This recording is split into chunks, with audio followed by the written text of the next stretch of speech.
toi qui poses des questions? D'accord. Alors bonjour Monsieur le maire. Bonjour. Expliquez-nous quel est l'objectif de cette journée décentralisée de la mairie que vous mettez en place dans les différents quartiers sur la commune du Port.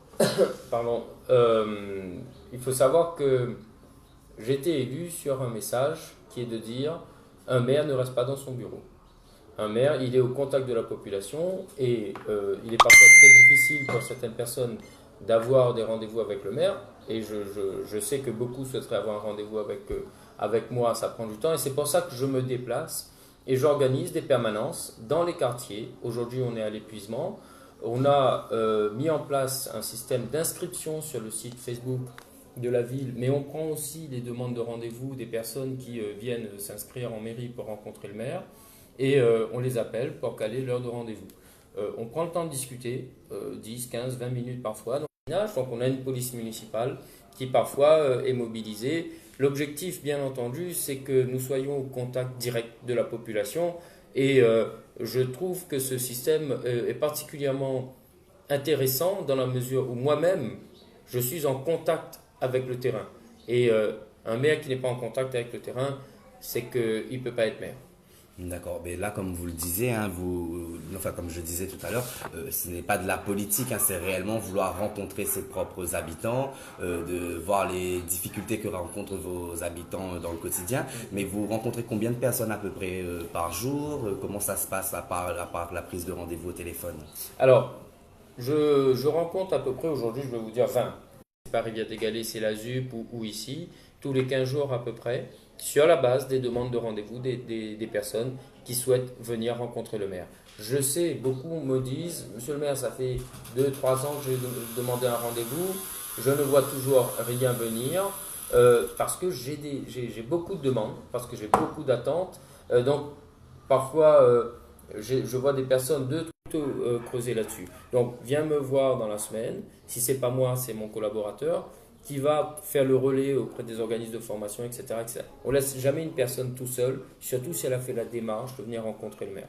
La question du logement est aussi une question importante, soit parce qu'il faut améliorer, soit parce que il y a des demandes d'accession à des logements sociaux ou de mutation. La personne habite dans un quartier, voudrait rejoindre un autre type de logement. Les âges, j'ai tous les âges. J'ai autant d'hommes que de femmes et j'ai autant de jeunes que de moins jeunes.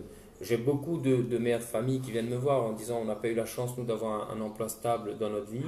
Est-ce que vous pouvez faire quelque chose? Et on a des besoins au port, on a des besoins sur la petite enfance, sur bien entendu l'animation, sur la qualité dans les écoles. On a à peu près 26 écoles, 29 écoles. On a un personnel qui est là depuis longtemps, qui connaît le travail. Certains partent à la retraite. Et donc, il faut les remplacer. Voilà autant d'éléments d'action que je peux développer au niveau des permanences, dans les permanences et lorsqu'il s'agit précisément des demandes d'emploi. Justement, on parle de la demande d'emploi. Vous m'indiquez qu'il y a beaucoup de postes à pourvoir, mais qu'est-ce qui empêche à l'heure actuelle de recruter les jeunes qui sont volontaires, qui déposent leur CV à la mairie? Qu'est-ce qui empêche à l'heure actuelle de les recruter, de les Alors, embaucher? peut-être que je me suis mal exprimé, comme au niveau des crèches. Donc, excusez-moi, il y a du vent et c'est tant mieux.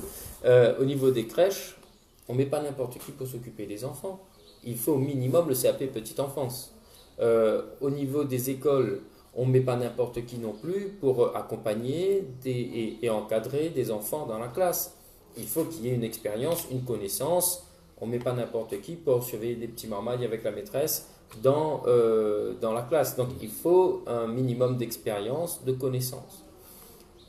Quand on a besoin d'un cuisinier, on ne recrute pas quelqu'un qui a un CAP coiffure. Dans la cantine, on prend quelqu'un qui a son CAP cuisine. Et parfois, on a des besoins. Et ça m'est déjà arrivé, et depuis que je suis là, de recruter au niveau de la restauration scolaire parce qu'il y avait un besoin et parce que la personne en face sort de mon bureau en disant j'ai un rendez-vous avec le responsable de la restauration scolaire demain matin et l'embauche se fait dans la semaine qui suit. Mais ce sont des exceptions, ces embauches directes, parce qu'il y a un besoin qui correspond tout de suite.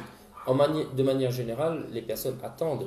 Les leviers que j'ai, ce sont les logements. Elles sont nombreuses. les contrats aidés qui disparaissent, c'est un drame pour toutes les collectivités. Parce qu'on a besoin de personnes pour entretenir les espaces publics. On a besoin de personnes pour surveiller dans les enceintes scolaires, pour l'entretien des équipements. On a besoin de personnes pour animer le quartier. Et avec un contrat aidé, on a une chance aussi d'expérience qui est donnée à un jeune ou à une personne qui est déjà père ou mère de famille. Et la suppression de ces contrats aidés, c'est la diminution de chances pour ces personnes-là. Donc moi, je le dénonce fermement. Je le dénonce fermement. Il faut absolument qu'il y ait encore la possibilité de recruter sur des contrats aidés des personnes qui ont besoin d'avoir un peu de carie dans notre marmite, parce qu'un contrat aidé, c'est d'abord aider une famille et mettre de quoi à manger dans la marmite. D'accord. Et juste une dernière question pour finir. Avant la fin de l'année, vous en comptez Pardon, sur le quartier La Ravine à Marquet et à la ZUP. Donc voilà à peu près les lieux sur lesquels je vais à la rencontre des Portoises et des Portois. D'accord. Je vous remercie beaucoup, monsieur Merci le à vous. maire. À bientôt. À bientôt. Donc, comme vous le voyez,